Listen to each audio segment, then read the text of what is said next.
नमस्कार, बहुत स्वागत है आपका। आप देख रहे हैं स्वराज एक्सप्रेस। मैं हूं आपके साथ राघवेंद्र। रुक करते हैं अब खबरों की ओर। छत्तीसगढ़ आंध्र प्रदेश सीमा में सुरक्षा बलों को एक बड़ी सफलता मिली है।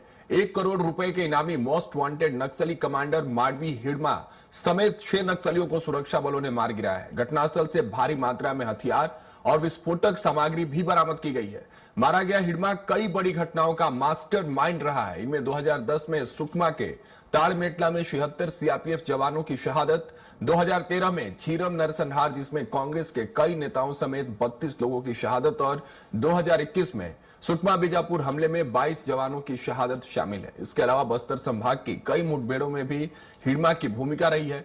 बस्तर आईजी ने साफ कहा है कि बचे नक्सली या तो हथियार छोड़कर मुख्य धारा में शामिल हो या फिर परिणाम भुगतने के लिए तैयार रहे।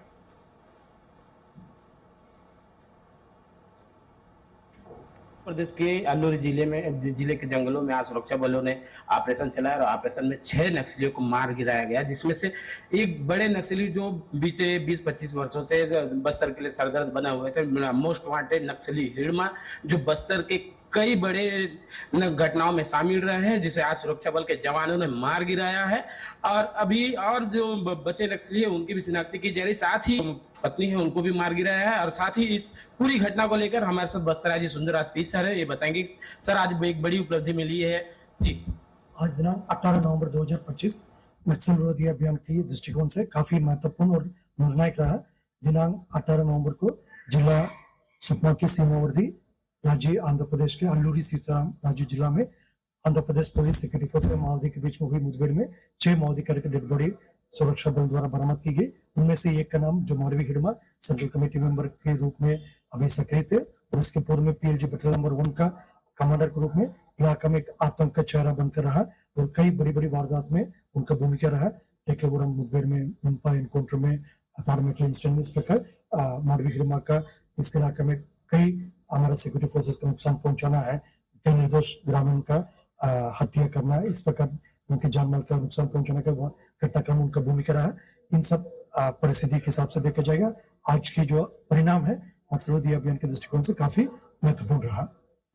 सर जो हिडमा है, इनके साथ ही इनके साथ जो रहने वाले और कई ऐसे सीसी मेंबर है जो अभी भी बचे हुए, तो उन्हें लेकर सुरक्षा बल अभी क्या ऑपरेशन और तेज करने वाला है?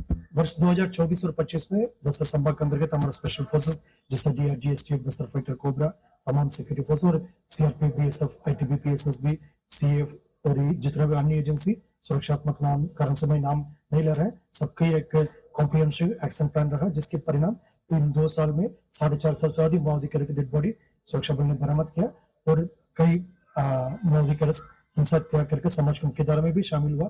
उसमें पुलिस ब्यूरो मेंबर्स वेणुगोपाल और सतीश उर्फ रूपेश भी शामिल, सेंट्रल कमेटी मेंबर। लेकिन इसके बावजूद कुछ ऐसा माओवादी कैडर है अभी भी हिंसा के बल पर आगे जाने का उनका जो एक साजिश रहा, उसके लिए बार बार हम अपील भी जारी किया, उनके परिजन भी इस अपील को दोहराते रहा, लेकिन इसके बावजूद उन्होंने सही रास्ते पर नहीं आया, जिसके कारण बस आज उनकी इस प्रकार का अंत को देखने मिला।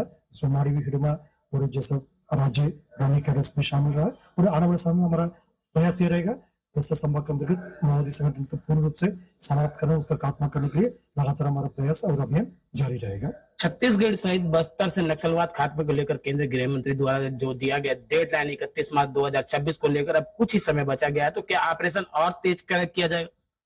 जैसा नक्सल मुक्त भारत, नक्सल मुक्त छत्तीसगढ़ और नक्सल मुक्त बस्तर हमारा एक संकल्प है।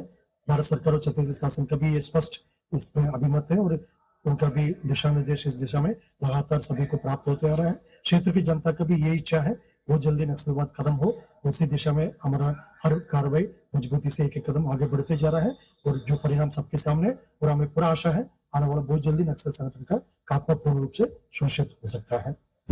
जी, ये थे बस्तर आईजी सुंदर राजपीत सर। अब देखना होगा कि आने वाले समय में जो बचे नक्सली है उसे लेकर सुरक्षा बलों के द्वारा ऑपरेशन तेज किया जाएगा और बचे नक्सली से लगातार अपील भी किया जा रहा है कि जो बचे नक्सली है वो हथियार छोड़कर हिंसा त्याग कर आत्मसमर्पण करे और सरकार की पुनर्वास नीति का लाभ ले, अन्यथा अंजाम भुगतने के लिए हो जाए तैयार। जगदलपुर से स्वराज न्यूज के लिए अनिल राव की रिपोर्ट।